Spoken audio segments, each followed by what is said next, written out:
let's talk about fitness, because we have a really bizarre misunderstanding of how this works. Now, for physical fitness, our expectations are really in order, right? Like if you want to, let's say you want to build muscle and you want to get in shape.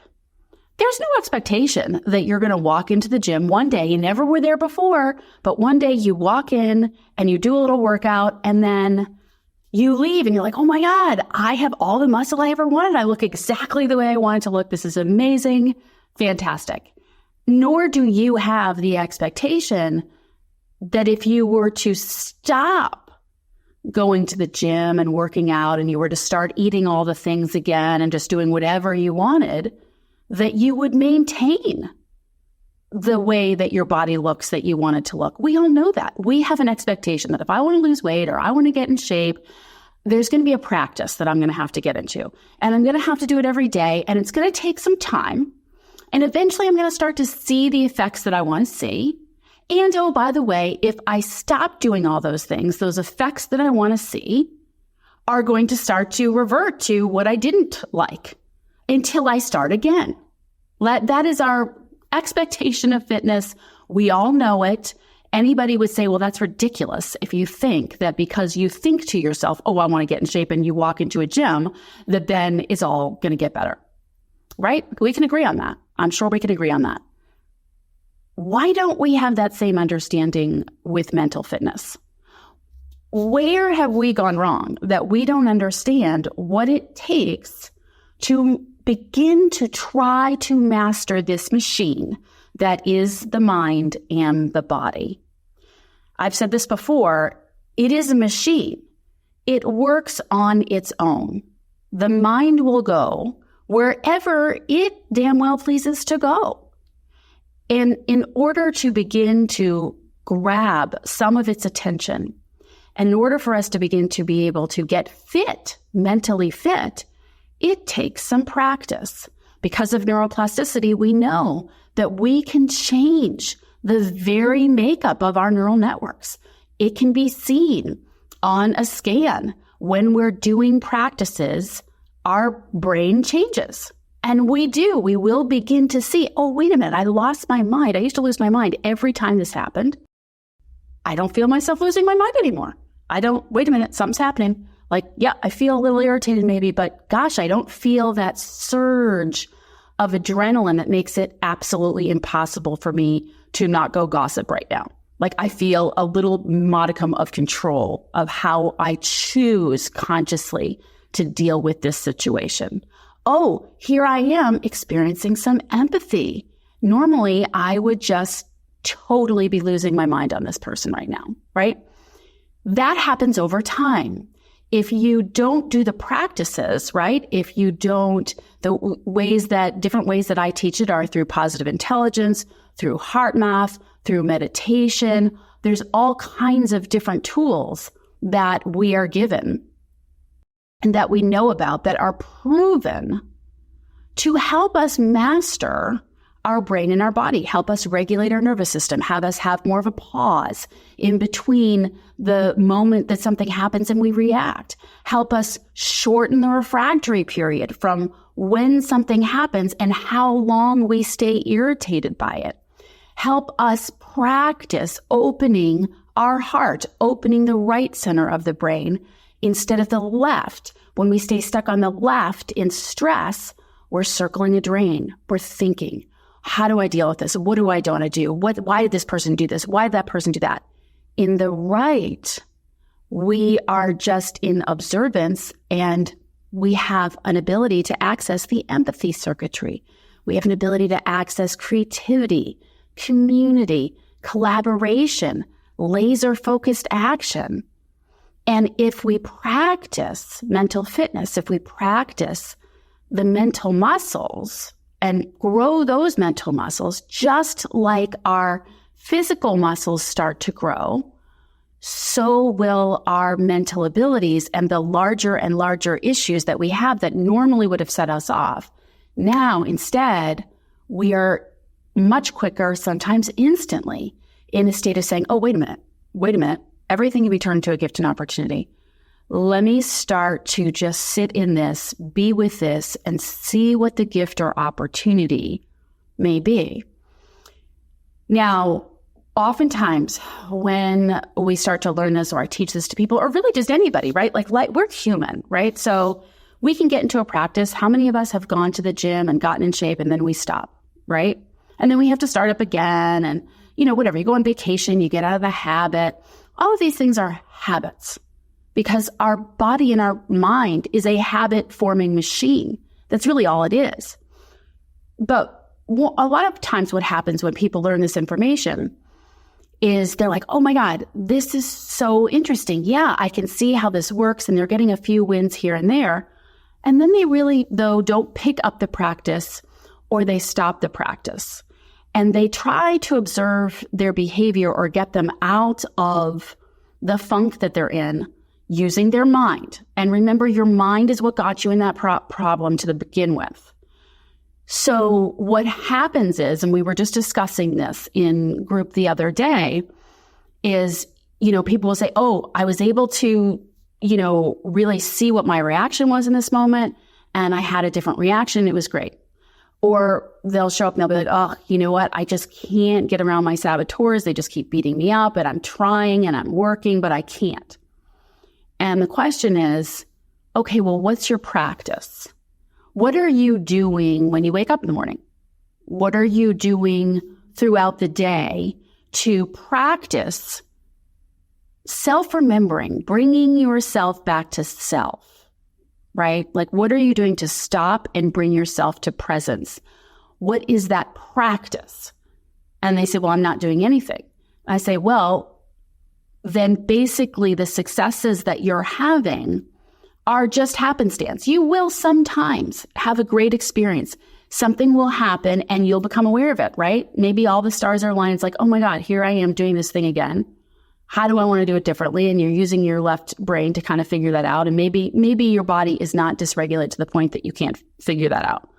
Or maybe something happens in your atmosphere. And it's like, oh, all of a sudden this great thing happened. And so that bad thing that happened isn't bothering me anymore, right? Or maybe someone comes in and takes care of it for you.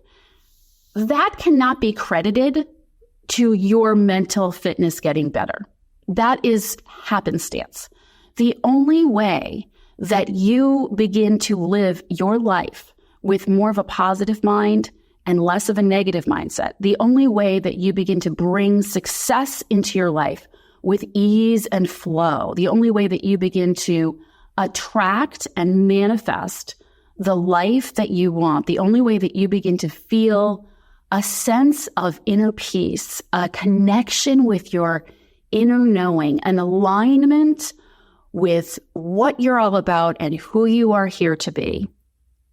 The only way that you feel serenity in any purposeful, conscious way is for you to develop a practice, just like you go to the gym, that you do every day, most days, on a consistent basis. And what happens when you do it, even when you're not in stress, right? You do it when you're not in stress. You get up, you meditate in the morning. That's what you do. It's 5 minutes. It doesn't matter, right? You do some heart-focused breathing when you switch from phone call to on your way to a meeting, right? You have these habit stacking things that you put into place. There's so many ways to do it.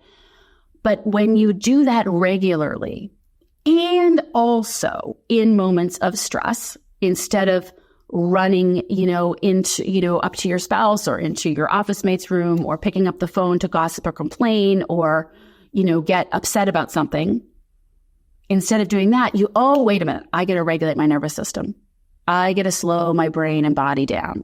And you have a practice for that. You have a go-to for that. You have alarms set on your phone to remind you to do that. Whatever the practice is, it doesn't matter. The only point I'm trying to make here is that if you don't practice, if you don't have a practice or an intention for practice, then you are not changing anything about your brain and your body. And days will go well and days will suck. And it will all be by accident.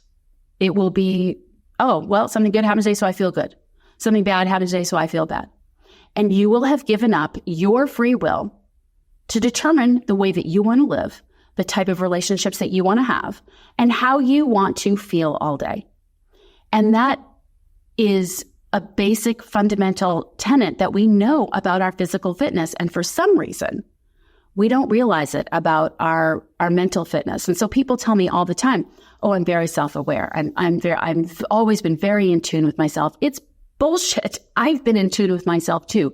It hasn't helped me one iota without knowing how to manage my brain and body, because my mind and your mind and my body, this is a machine. It runs by itself. So I can think I'm self-aware, but guess what? That's my mind thinking something about my mind. We have to be able to move into a different place, into a place of quiet observation. We have to be able to purposefully say, wait a minute, heart rate, wait a minute, nervous system. You don't get to run me right now. I am going to calm us down. I'm going to force us to start breathing. I'm going to force us to do some PQ reps. I'm going to force us to take our attention off of whatever it is, all the things I have to do today, who said what to who, my guilt, whatever. I'm going to take my attention off of that just for a moment. And I'm going to force it somewhere else. Because as I do that, it's as though I go into the gym and lift a weight. And I'm going to build that muscle a little bit more every time I force myself to bring my attention to a present moment or to something that I am doing intentionally. I am breaking that neural synaptic connection that wants to go in one direction, has a habit of going in one direction and saying, wait a minute, I control how this goes. This is so important for us to learn, because what happens is we get very frustrated. We know the information in our head and then it doesn't work out, and then we're frustrated. And the reason we're frustrated is because we don't have a practice. We're not getting it into our body. And the last thing that I want to say about this is that one of the habits, and this is so important, one of the habits that we have to break is, what about when you forget to do that? What about when you do lose your temper, or you do find yourself in a state of just complete stress and anxiety, and it goes on for 2 weeks, right? And then 2 weeks later, you're like, oh my God, I just literally was a hot mess for 2 weeks, all wound up about this. And I completely forgot to try not to be. I completely forgot to do all the tools that I have in my toolbox, right? There tends to then become a natural automatic habit of beating yourself up or saying, oh, I don't have a practice. I should. So if you're listening to this right now and you're thinking, oh my God, I don't have a practice and I keep meaning to do it and I haven't done it, just please know that too is a habit. That is a practicing thoughts and emotions that don't serve you. That's the habit that you have gotten in of beating yourself up. And that is every bit as bad for you, not bad or good in judgment. It's every bit as bad for your brain and your body as not having gotten up and meditated that day. So let's try and be in loving of acceptance of where we are, because nobody ever got anywhere by beating themselves up. You think you did, and maybe okay, so maybe you got yourself to do something or whatever, but you were miserable because you'd spent all that time beating yourself up. Part of this practice is not only just bringing yourself to presence and doing something, it's bringing yourself to presence and saying, wait a minute, I am feeling guilty right now. I am beating myself up right now.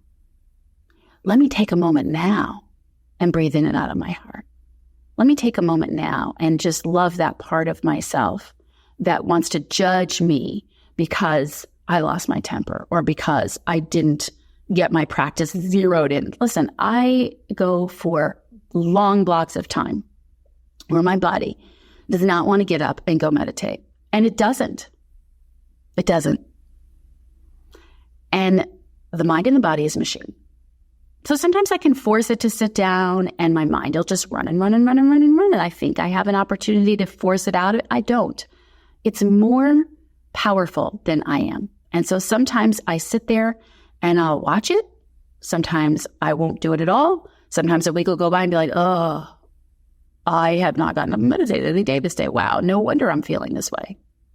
And then the practice is, can I just be in observance of that? Can I just be in observance of what I did that week? Can I just be in observance of how I'm in a funk where I'm not really doing the practices that I know would serve me well.